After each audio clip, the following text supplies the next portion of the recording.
ne veut pas que l'OTAN soit aux frontières de la Russie. Il a été très clair là-dessus.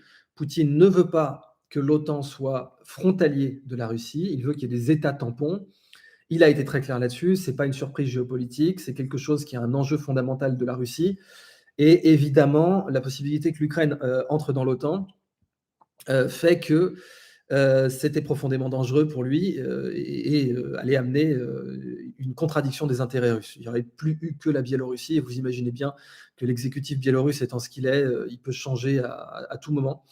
Donc voilà les enjeux que voulait Poutine. Mais donc l'eau est aussi présente.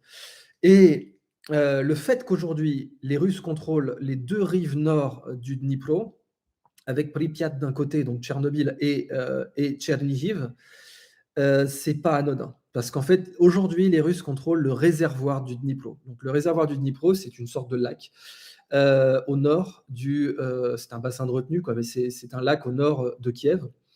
C'est la première source d'eau potable de l'Ukraine, bien évidemment. Et donc les Russes le contrôlent. Et ça vous donne vraiment cet enjeu parce que le but des Russes, c'était donc d'aller jusqu'à Ouman, une ville, un nœud routier important, un nœud ferroviaire et routier important en Ukraine. Donc de faire la jonction entre les forces qui ont débarqué et qui partent de l'axe Odessa, etc., de l'axe côtier aux troupes qui sont passées par la Biélorussie. Et cette jonction se ferait à Ouman, qui est donc une ville hautement stratégique maintenant. Elle l'a toujours été dans l'histoire ukrainienne, même si elle est petite, mais c'est la ville qu'essaie d'atteindre Poutine aujourd'hui. Alors, voilà donc pour l'enjeu de l'eau et pourquoi maintenant peut-on dire que Poutine est dans une très mauvaise situation? Alors, essayons de comparer à ce qui est comparable. Par exemple, les médias pro-russes vous diront oui, mais par exemple, les Américains, quand ils ont pris l'Irak, alors qu'ils ont ravagé, et on va y revenir, mais les Américains, quand ils ont pris l'Irak, ils ont fait ça en 45 jours. Oui, c'est exact, ils ont fait ça en 45 jours. Mais les Américains, quand ils ont pris l'Irak, ils tenaient totalement les médias. Ils avaient des petits télégraphistes comme Rudi Reichstadt ou comme Glucksmann ou comme tous ces gens-là qui vous vendaient la guerre en Irak et qui vous disaient que c'était très bien. Et les plateaux étaient tenus, les médias étaient tenus. Et donc, même s'il y avait des millions de gens dans la rue, parce qu'il y a eu des millions de gens dans la rue contre la guerre en Irak, les médiévaux comme moi s'en rappellent. Mais malgré ça, les médias pouvaient cacher le fait que vous aviez des millions de gens dans la rue contre la guerre en Irak, à Londres, à Berlin, etc.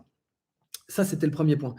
Deuxième point, les Américains pouvaient ravager l'Irak et sans problème. C'est-à-dire que, d'après l'université de Brown, il y a eu au minimum, vraiment fourchette basse scientifique, 250 000 morts directs en Irak, direct, c'est-à-dire des gens qui sont morts dans l'invasion, et 250 000 morts supplémentaires par les déplacements, par les famines, par le manque d'accès aux médicaments, etc., par les attentats et tout ce que vous voulez. Donc, au minimum en Irak, vous avez eu un demi-million de morts à cause de l'intervention américaine.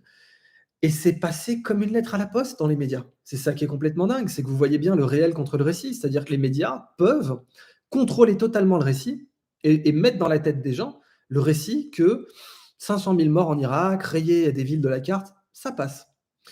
Donc, premièrement, le coût de la guerre en Irak pour les Américains, médiatiquement, il était quasiment inexistant. Quasiment. Bon, il changeait de président après, et le standing américain était toujours là. Bon, voilà. Deuxièmement, le coût économique. La grande différence entre la Russie et les États-Unis, c'est que, comme l'avait rappelé Charles de Gaulle dans sa légendaire conférence de presse, les États-Unis peuvent s'endetter gratuitement. Parce qu'en partie, leur dette, ils la remboursent en dollars, qu'il ne tient qu'à eux d'émettre. Et qu'il ne tient qu'à eux d'émettre, c'est l'expression du général de Gaulle. Ça veut dire quoi? C'est-à-dire que quand les États-Unis ont envahi l'Irak en 2003, ils ont cessé de publier l'indice de masse monétaire, le M1 précisément, qui donne la quantité de dollars en circulation. Les Russes ne peuvent pas faire ça. C'est-à-dire que les Américains peuvent se permettre de forcer le monde à